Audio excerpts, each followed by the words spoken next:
This is Marty Wilson. I'm sitting with Peter Hawks in Peter's office at East Strouser University.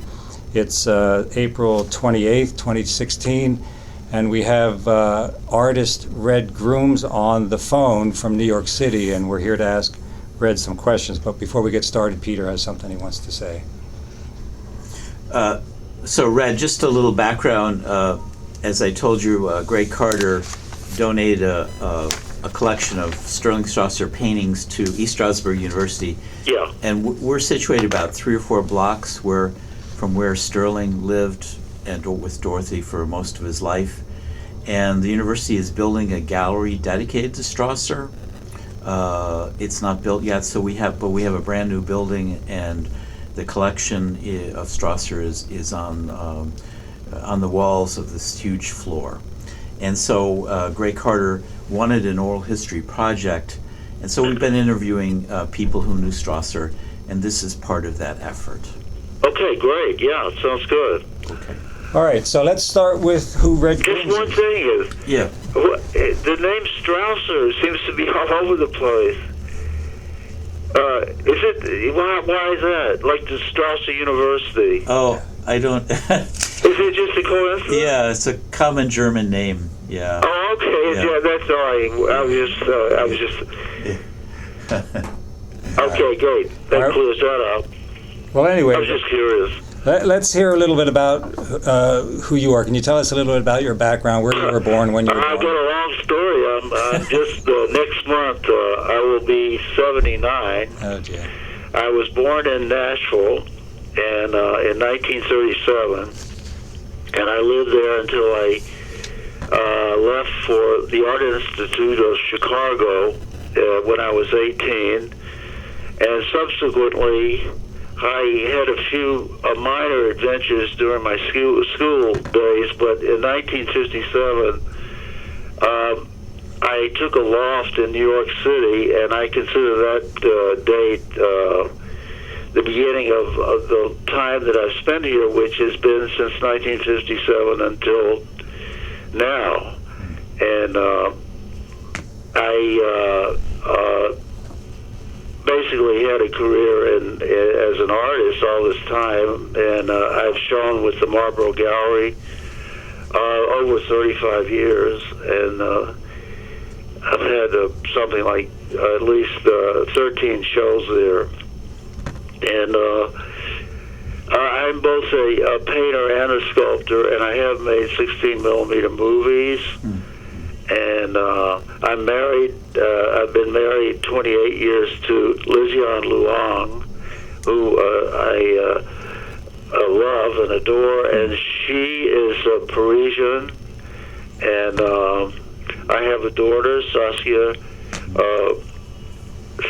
Young Grooms, and 2 granddaughters, Sarah and Layla. That's about it. Yeah, sounds great. Well, let's talk about Sterling Strauser. How did you get to know Sterling? Well, I have to be honest. I really do not remember how I met him, but it undoubtedly was with Myron King, who was a framer and an art dealer and a connoisseur and really a terrific art patron in Nashville. And I met Myron, let's see, I believe it would have been, I was in high school, and I would say it was around 1951. And I worked with him in the summers of maybe 1953 and 54, or 54 and 55. And I worked in his back studio area, and he wanted me to produce as many artworks as I could during the week, and he paid me a flat salary, and he sold the works up front. And he was very important. He was one of the first persons that I knew, and introduced me to William Edmondson, the great sculptor, and many other artists, Moses and Raphael Sawyer, David Berloop, many artists that he handled in his gallery and had examples of the work. And he was very close to Sterling Strauser, very close. I don't know in what way or how they met, but I heard of Strauser quite often through him. So Red, you were making original works of art in the back, and he was selling them in the front? Right. Wow. Wow. And that was great, because that gave me kind of the beginning of my art career. Actually, I consider that beginning, and it was exciting to have such a direct contact with buyers. Of course, the prices were very low. Wow. But he had a broad clientele of people interested in the arts coming into his frame shop all the time, and so it was a lively situation. Wow. And later, this would have been 1955, I had my first exhibition with Walter Nestrick, who's been a lifetime friend of mine, that was in Myron's gallery. And that was the first time I showed. Wow. Well, I was in group shows and so forth, but this was the first. It was a two-person show, but the first thing of that sort I had. Wow. So through Myron, you heard about Sterling. When did you must have met Sterling at some point? I did, and the chief memory I have is coming and to visit Sterling and Darcy, and it was just a marvelous day. It had to be one of the best days I ever had, and just the atmosphere of his home, the wonderful artists that I saw there that he had collected. I know he was very important as an early enthusiast of outsiders and discovered a lot of them, and so it was just a very exciting day.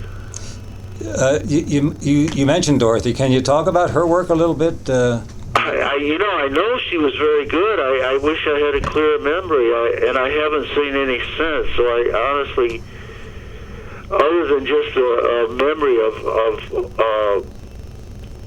this exciting day, and she was a part of it, I really, I wish I could go into detail. Well, can you tell us more about the day? What do you remember about that day?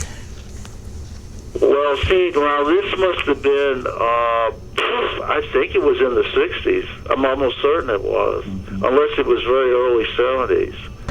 So it was an awful long time ago. I just have the home was very warm. It, had a great atmosphere. I remember rich, warm colors, all the artworks on the wall. I don't remember whether we went anywhere. Well, we looked around the town. The town was charming too, and I always intended to go back, but never have. And that was the day. I wish I had clear memories of it. Yeah. How did you get out here? I was married to Mimi Gross at the time, and we had a vehicle, and we just drove out. Okay. And we enjoyed also driving around the countryside in Pennsylvania and getting a day's worth of exposure to that great atmosphere. But you know what? I haven't been back. You'll have to come out. Yeah. It's only 75 miles. Is that amazing? That's great. Did you have a chance to see Sterling work at all when you were at his house? Oh, sure. Definitely. And also, I knew Sterling's work from Myron King's shop. Myron had a lot of his work there. And I think Sterling must have come to Nashville, maybe, I would like to say often, but I don't know if that's true. Yeah. But, I heard so much about him being around Myron that I'm sure I had other experiences meeting him and also talking to him on the phone. I can say that we, Liziana and I, enjoy and right this moment are living with two of Sterling's paintings. Yeah. They're both still life. one of them is a sort of painted with brush, and it's a beautiful bouquet of yellow flowers, and I think it's in a Lizon frame, but of one very much like it. And the other one is done in wet paint. It has he had a very particular style where he would draw in the wet paint with a pencil. Yeah. And it was a very fluid way of working, and it was very, very particular to him. And so I found these two paintings, actually not at the same time. I found one, and then I found the other a week or so later. And they were in a box in the New York flea market. And I recognized it immediately as one of his paintings and bought it on the spot. And then came back the next week and did the same thing with another one. So what flea market was that? We had a really good flea market on 6th Avenue and 24th went from 24th Street to about 28th Street. Yeah. And it was just terrific. It was in a lot of parking lots. Yeah. It was very big, and it was hugely popular. And Lizzie and I it was one of our favorite things to do. We went for years, on the weekend. But it's now, they built residentials there. Yeah. So it's, except for one lot that still exists on 24th Street, it's all gone. And that was in the 60s, 70s, 80s, or? No, it's more, this went up to about, let's see, I think it started to disappear around, I would say about maybe 6 or 7 years ago, maybe 8 years ago, it started to disappear, and then finally it just was all gone. But the real estate developers just took it over. Yeah. And we probably went there for a good 15 years regularly. Yeah. Okay. Before that. Before that, which what would that make it? I don't know, somewhere. We might have been going there 20 years, certainly from the early 90s. Yeah. Okay. Or late 80s. I think even in the late 80s we were going there. Yeah. Wow. Well, that's surprising to find Sterling's work in New York City. Yeah, I know. But obviously it got to New York somehow, and I'm not certain it's a Lizon Myron King frame, but it sure looks like one. It's exactly the style I know that he would do, which was a sort of classical carved frame with a mat out of linen mat around it. Very, very classy. A lot of times you can tell a good flea market by the way it's framed. Yeah. If it's framed with care, it has some value or had some value to somebody. Yeah. Wow. The other painting, the one that's done in pencil, is less. It has a nice frame, but it's a simple frame. Mm-hmm. And I just, at first when I met Sterling, I didn't appreciate his work that much, but I've certainly grown to really appreciate it a lot. Can you talk about that? What is it about his work that you admire? Well, the fluidity of it, the colors, the color, those things. That's a lot. I know that I think maybe he did a portrait of me, but then Myron was always doing stuff like that. He would say it was you, to make you interested. I wish I don't know where that is. I don't know if I'm just imagining that or it's true. Yeah, he did. But I would imagine there's a lot of Sterling's work in Nashville. Yeah. Have you got in touch with people in Nashville about that? For the museum? I haven't, yeah. But I think it would be a pretty rich area to discover works by him. Yeah, I lived across the street from Sterling for 10 years. I see. Within 50 feet of his house, and I used to watch Myron King come. He came twice a year with a big white van.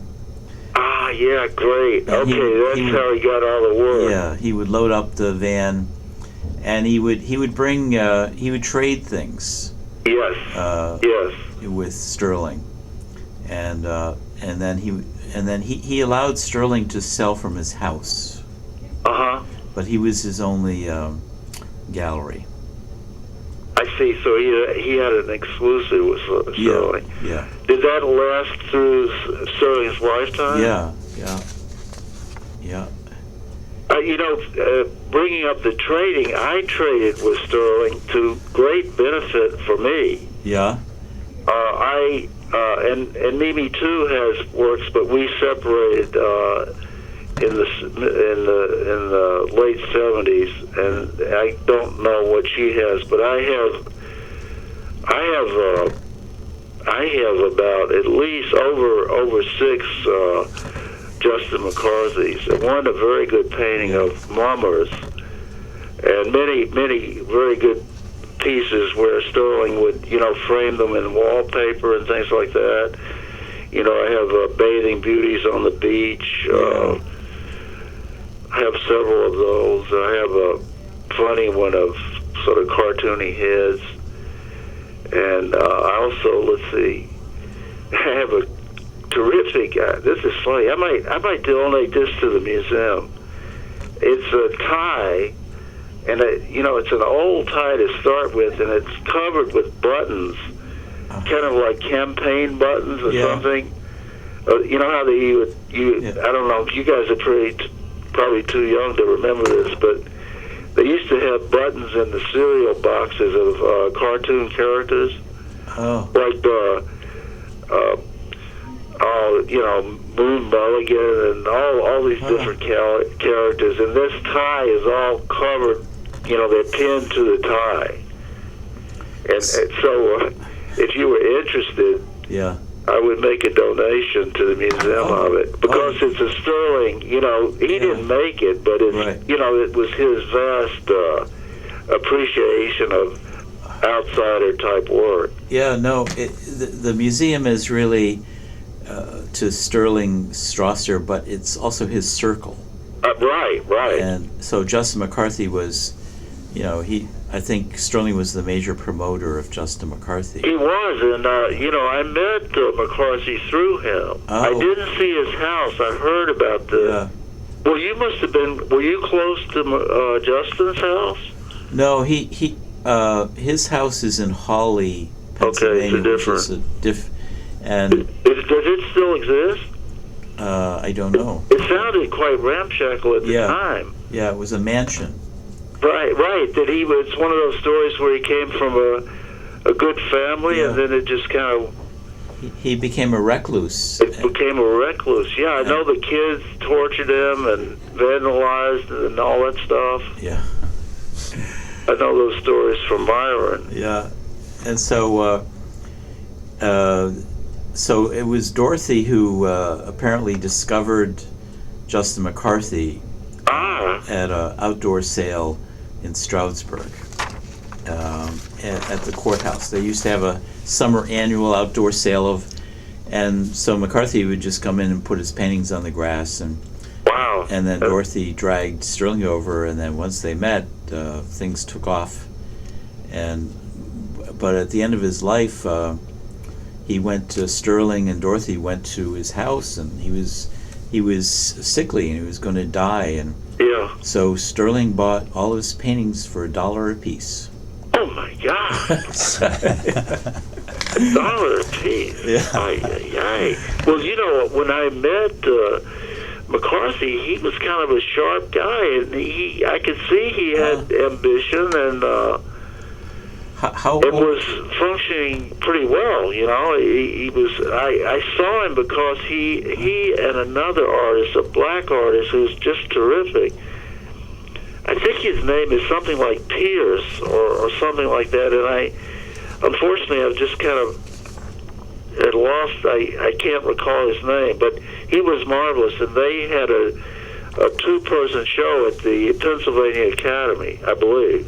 So I met them both there, and it was a very nice dinner that was given, I remember the other artist spoke beautifully about, you know, being an artist, his work, and it was just a beautiful talk. Wow. And both must have been pretty elderly. They could have definitely been in their 70s. Okay. Probably were. How long did McCarthy live? You know, I don't know offhand. I would imagine certainly in his 70s somewhere. Yeah. I didn't really know what happened to him. I presumed he had a better fate than that, selling the works for $1 a piece. Yeah. Boy, Sterling. No, I mean, at the end, he didn't sell a lot of works. I mean, Well, you know, he was terrifically prolific. he was. Very much so. Yeah. It's unbelievable. There's no telling how many he did. Wow. So what do you know? What year you met Justin McCarthy and the other fellow, Pierce? Yes, if I know that Mimi would know. She has the Pierce. We bought a Pierce. If that's probably that's not his his name. but Yeah. he's a known artist for sure. His work is somewhat like Horace Pippin, but he would carve it so it was in relief, a wood carving really, but painted and a great atmosphere. But let's see, that would have been.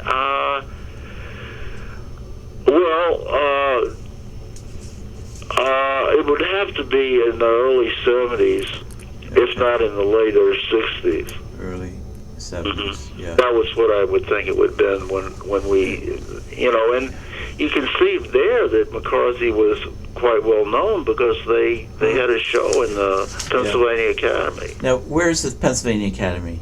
In Philadelphia. It's a major museum there. And was the black artist Pierce, was he a self-taught artist? Oh, yeah. Yeah, okay. I can try to track him down. Yeah, I'm sorry, the Pierce, I may be misleading you. I'm pretty sure it starts with a P, but, you know, of course I'm a little confused with Pippin, too, but... Yeah. Yeah, he was very fine, very fine. It's oddly enough, I don't guess I've seen him. You know, I follow outsider artists and I have other outsider work, but I don't recall. Wow. I don't recall him. So you'd be willing to donate the tie to? Yes, I would. Oh, that's great. Okay. I think it's a fun item. Yeah. It's funky, but I have it. It's in good. I mean, you know, it's old and beat up, but it's the way I got it. It hasn't deteriorated while I've had it. Wow. But it was, you know, it's you can kind of get something about Sterling's eye by seeing this thing. Yeah. This piece. Yeah.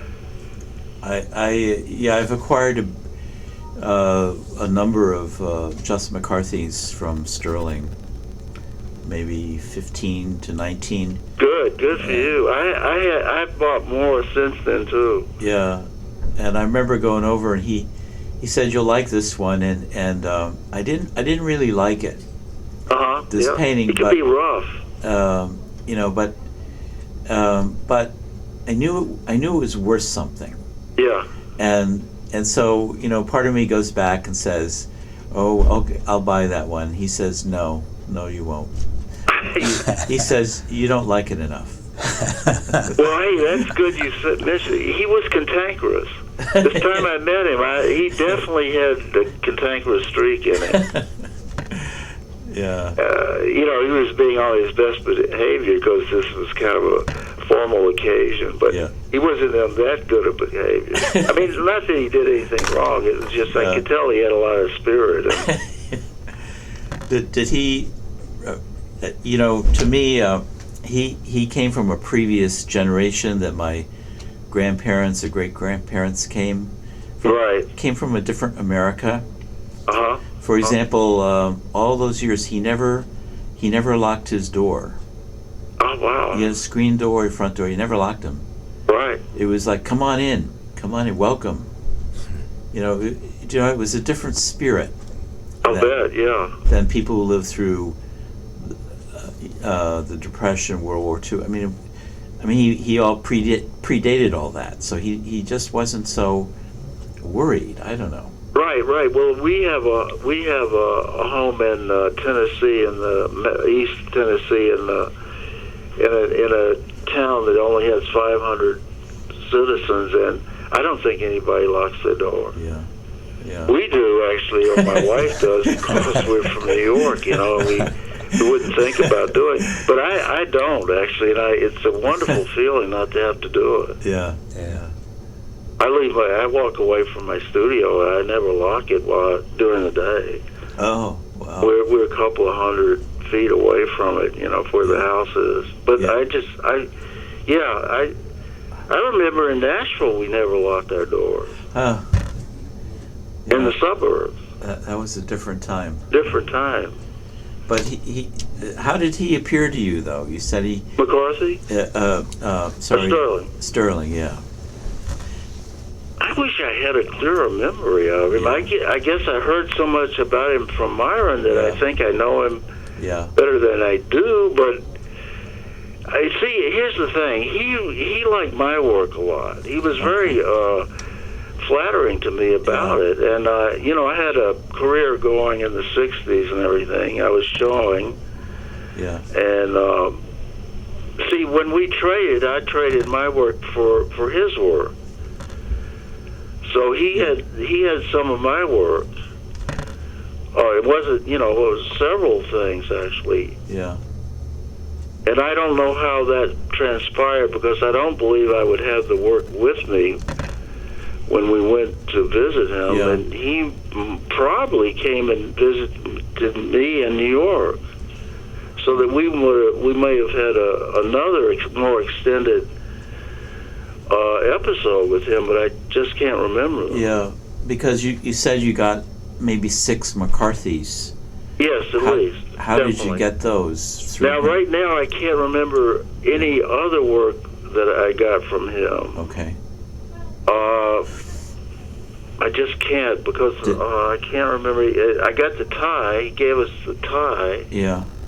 And of course, he gave it to Mimi and me, both of us, you know, and we had all the works when we were living together. Yeah. And I don't know what she's got, but I'm sure she has some too. In other words, we got a haul. Okay. But do you remember how you got the haul? Did that day? Well, no, he was a trader, which is fun. Yeah. And I was used to that kind of thing through Myron and a lot of other people I, got to know, that they art people that just love to buy from artists, to trade, all that, so it's just a kind of fun thing to do on the spot, very extemporaneously. That's what it was. Yeah. And he was very generous to me, because he kind of, I was showing at a big gallery and things like that. So, he probably gave me more than my due on what I received from him. Right. So, but I didn't get any of his work. Okay. I didn't get the works I have. The two I have, we bought. Right. So when you traded, you got McCarthy's. Yes, primarily that's what I got. Yeah. And I love, I love to have them. Yeah. Oh, he's great.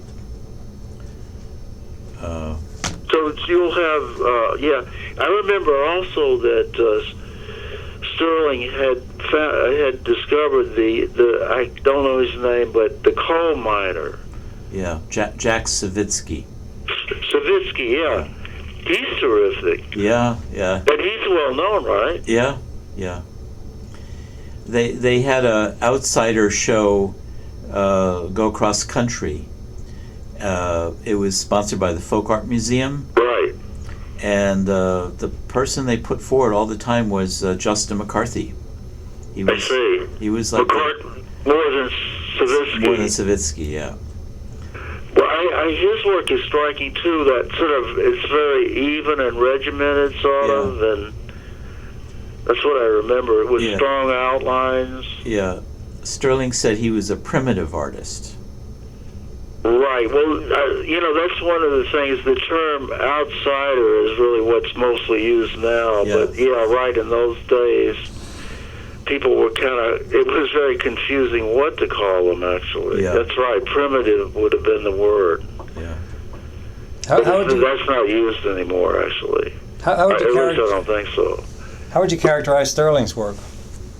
What was that? How would you characterize Sterling's work? Oh, he's sophisticated. Oh. I don't consider him an outsider. Huh. Maybe, no, I just don't. Stylistically, I don't see it. Huh. For instance, the one we have with the yellow flowers, my wife says it's something, there's like a French word for it. It's almost, it's a little bad because it almost looks like not hack, but a painting done for bedrooms or something like that. Mm-hmm. But in fact, I love it because it's very gay, and it's done with a lot of flair, and it's done in oil paint. Very well handled. That's also another thing about most outsiders are not that fluid. There's a sort of stiffness to the work. Justin is very much an exception to that. Yeah. He's very expressionistic. He's loose. You can tell he's improvising like mad. Yeah. All those kind of things that are quite different than most what I term outsiders. Yeah. Good. Which is interesting. That he is different than most. He's totally unique. Edmondson is a great artist, and is now Edmondson. I've seen his work priced at $500,000. Wow. So he's really, broken through. But I don't consider him an outsider exactly. I just consider him a great world sculptor. Yeah. And by the way, the prices. Do you know Bill Traylor? I've heard the name. Yeah. Well, he was a black artist that worked in a town I believe in Mississippi, in the South. But and he would work on the street. He had a little stand, and he was always in the same place. And then he started working when he was, I believe, in his 70s, and worked. A few years really, but he turned out a tremendous number of works on paper. He has a hugely distinctive style. Anybody can recognize his style. And I saw works of his in the fair a few months ago at the Park Avenue Armory. It's an art dealer's fair, very high-class fair, and trailers were going for over $100,000 a piece. Wow. And he was just a street guy working on the street. Yeah. And his work, I kind of saw it develop from a few $100s to first it went up to say $10,000. A paper, and then it just was blown out of sight by astute dealers driving up the and collectors driving up the prices. And Traylor was discovered by a guy, well, like Strauser, that sponsored him, gave him papers, and gave him art supplies and so forth. Yeah. And then worked with the pieces and started to build a market. I don't know. I doubt if Traylor got very little out of in his own lifetime. Yeah. Certainly, he would be amazed at the prices.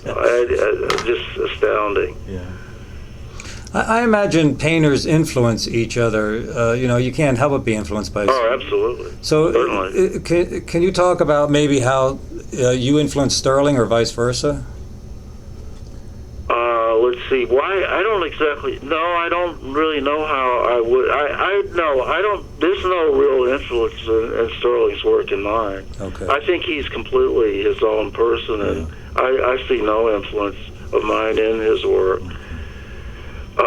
I could say that I'm certainly influenced by some outsiders, if not directly exactly, just the spirit of it.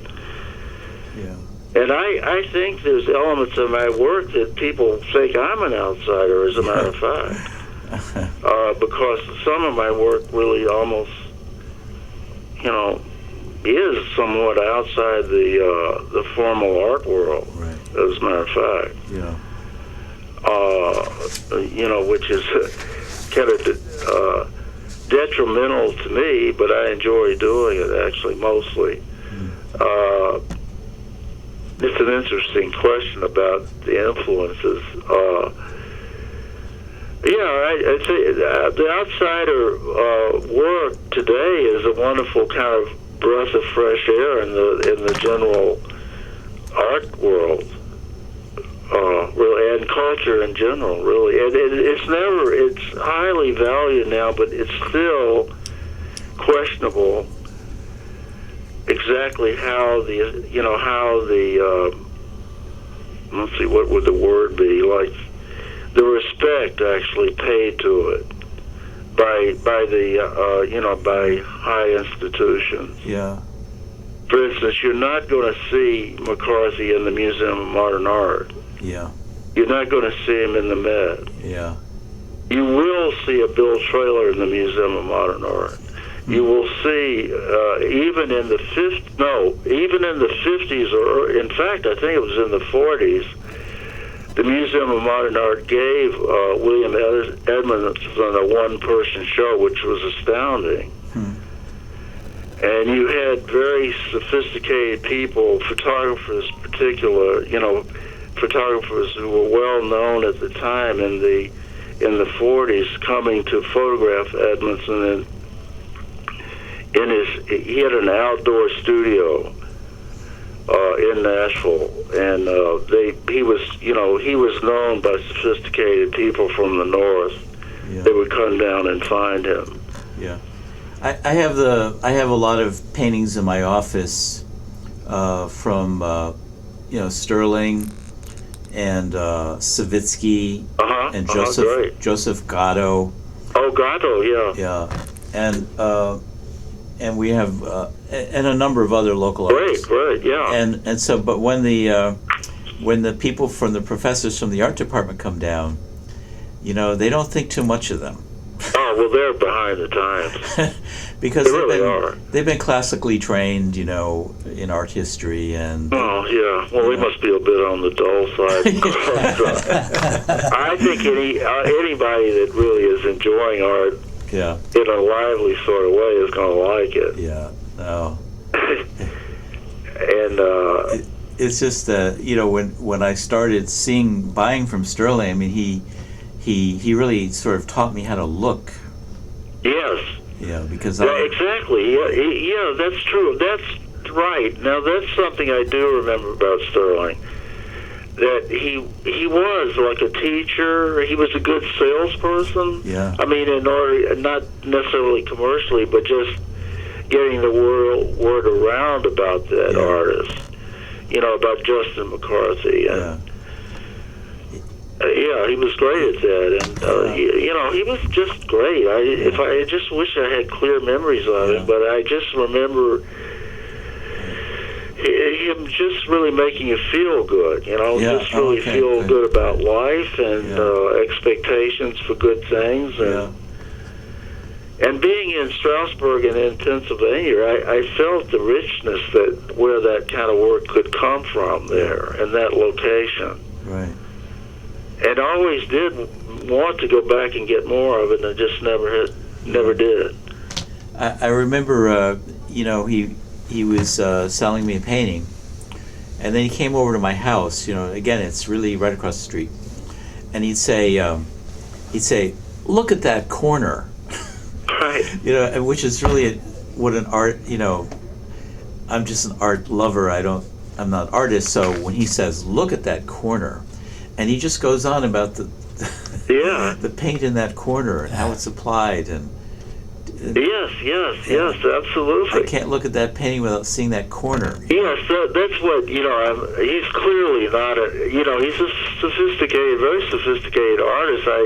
I can imagine he studied in Europe to some degree. Did he go to Europe? No, he was born in Pennsylvania in Bloomsburg, Okay. and okay. he went to Bloomsburg State Teachers College. Oh, okay. But he majored in art. He did take classes, but not many. I mean, he graduated and he started becoming a grade school teacher.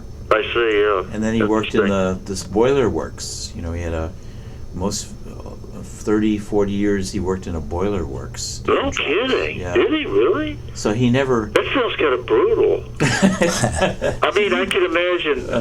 I've always, in fact, I admire that kind of work and everything, but it must be hard, labor with metal and everything else. He was a shipping clerk. Oh, I see. He worked in the office. In the office, and then became an office manager. Okay. But he worked for 32 years, and then he did his art on the side. Yeah, if you actually worked with the materials, you'd probably become a sculptor. Yeah. So then he retired, and then he started doing it full time. But right, like this yellow flower painting we have could very well be a French painting, actually. Wow. Yeah, that's what. What was Dorothy's work like? She did watercolors and what he called hookings. Oh yeah, that I remember. It's kind of rugs, right? Rugs, or hangings. Hangings, yeah. Often of biblical scenes. Oh, they must be terrific. Yeah, they are. And she'll be in the museum. Well, I'm sure she will be, right? Yeah, in she the will museum. Be. Yeah. And David Berluke. Yes, he was terrific. He was, and he knew Sterling. And there's a quote. I'm just going to paraphrase it. He said, how did somebody who looks like he comes from Europe, live and work on the banks of the Delaware? Oh, okay. Yeah. That's what Berluke said about Strauser. Yeah. Explain to me how somebody who he's got a sharp eye. He was really a pro. He came out of Russia and went through a whole bunch of important art movements and was one of the players. Yeah. And I had met him also. I personally met him and his wife too. Yeah. Because they knew the Gross family. That my wife, Mimi Gross, was the daughter of the sculptor, the great sculptor, and let's say Chaim Gross. Right. And so they knew many artists, including very close with the Sawyer brothers, and they knew the Berlukes well, and they would come to the Gross house. And there's one thing that I use it myself, that Berlukes told his wife, he said, let's mobilize, when they were ready to go. Like it must be an old Bolshevik kind of saying. And Berluke had this habit, he was kind of the most famous works were these quite thickly painted peasants, Russian peasants looking like people. And he would backdate them so that they seemed earlier than they were. Stuff like that. He was would do shenanigans. And when he was a young man, he had wore an earring and a top hat and was, eccentric and bohemian. Very colorful guy. Wow. He's wonderful. He actually, he came to Nashville on probably a number of occasions, and we lived in front of just across from a park in Nashville, and Berluke set up his easel in front of our house and made a watercolor of our house, which my father bought, and My brother has it, actually. Well, he's really talented. Yeah. He was. I hope you have some works by him. I don't think so, but Yeah, see that I would see he's a person that there must be a number of works in Nashville that Myron would have sold to collectors. yeah, Back in those days. yeah, Because Myron was a great salesperson, and he was selling the Sawyer Brothers. yeah. I don't remember meeting him, but I saw him when he came, because he's parked across the street from my house, and there's a video of him, Myron and Sterling. Yes, and Myron was actually quite a character himself, actually. Yeah. And I'm reading right now. He had two things. He became almost an obsessive talker, and he was fixated on two things. One, and this happened to be because I knew I was going to talk to you. I wanted to try to bone up on anything I could. Yeah. And I've had this book about, I think the B-17s used in the Second World War, and Myron was a pilot of one of these. And he was on bombing raids over Berlin and, coming out of London, those amazing raids that, the U.S. Air Force made on Germany in the late, in 1945, I think, near the end of the war. And there's a whole big story about Myron, which I haven't totally gotten to yet, but his plane was allegedly shot down and landed, I think, in Russia. And he was captured in Russia, and there were some things happened, and then I'm sorry I can't tell you. I haven't got to that part of the book yet, but I would often hear him talk about it because he was kind of fixated on it. But what happened? He got court-martialed because I think there was a consideration that he may have been some kind of a spy or committed treason or something. But he was acquitted of the charge. And this whole book, although it's a very interesting book about the B-17s and the very detailed book about the pilots that flew and so forth. And but Myron, in a way, is the star of the book. I think the book actually is written because of Myron. What's the name of the book? I'll tell you, it's B-7. Oh, it's something like The Flying Lady. The Flying Lady. Okay. You know how they would name the planes? Yeah. And they would have kind of pin-up girls and stuff like that on the side of the plane. Yeah. It must have been named for a woman, and then, that's probably how it got its name. Again, see, the book starts out, and it's a straight history and detail of the war, the bombing campaign. To tell you how amazing this thing was, that when they were doing the raids on Germany, they would be using 1,000 bombers. Not bombers, but 1,000 planes.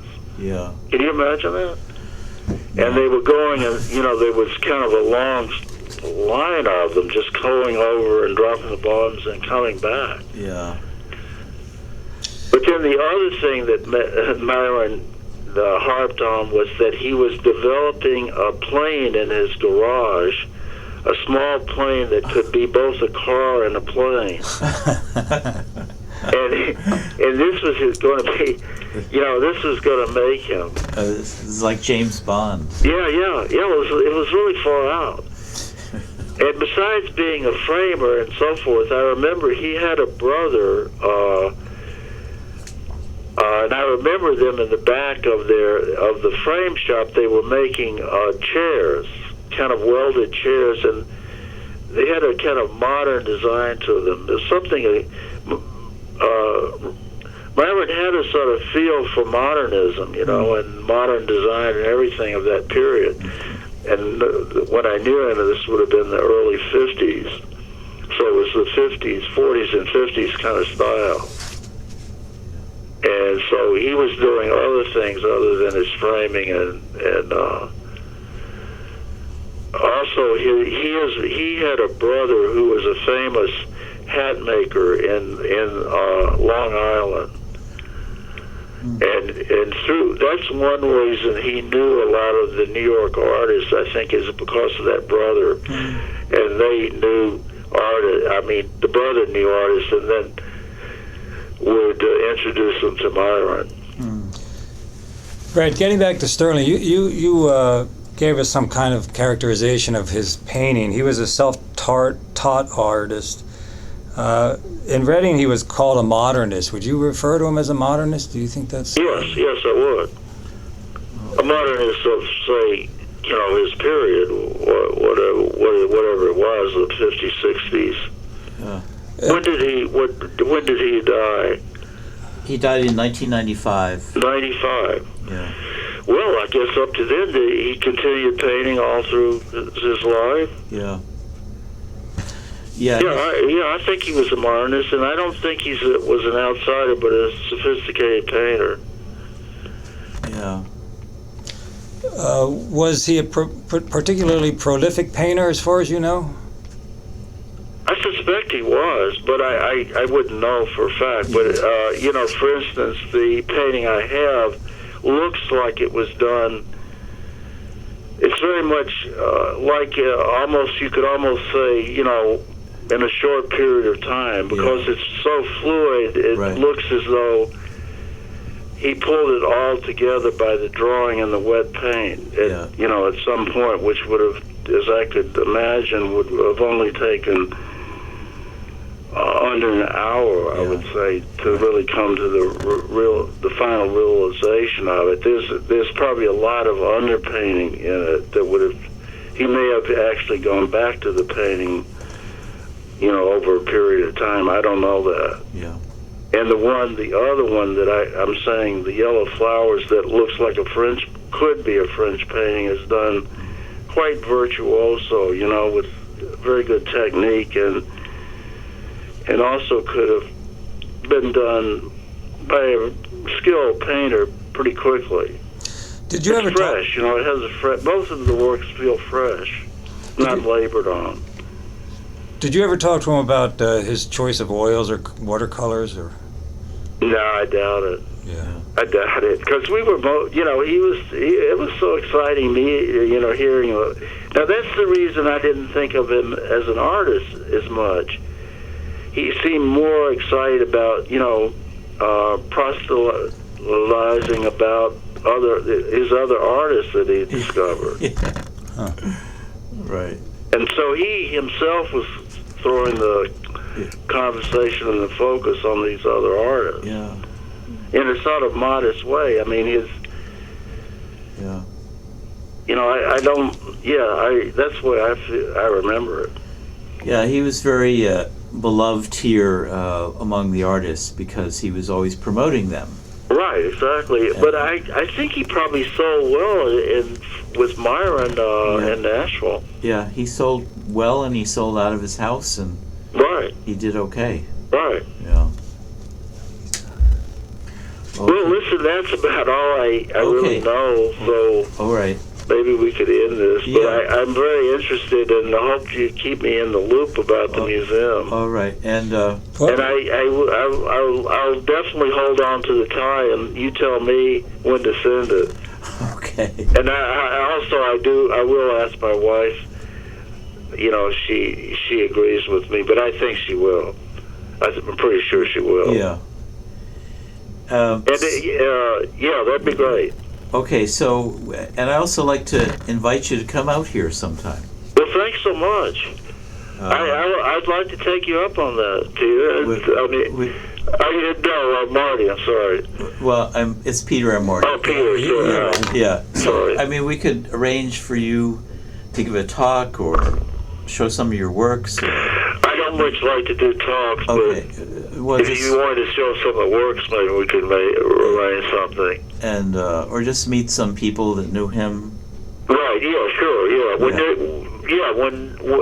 when you get the music, how long do you think it will be before you have it open and ready? It's gonna be another 18 months. Okay, right. But right now we have this beautiful new building, and it's all the walls are just filled with Sterling's art. So they're on display. Oh yeah, that sounds great. I think my wife too. We're fans of his, so it'd be fun for us to do that. Yeah. Okay. But probably I'd like to wait till closer. Okay. All Get right. everything together. All So right. good. Best of luck on everything that progresses, and do let us know if there's something specific we could do. All right. Well, thank you so much for this. That's Yeah. fun. I enjoyed it. All right. Thanks very much, Fred. Okay. Thank you. All right. Bye-bye. Bye.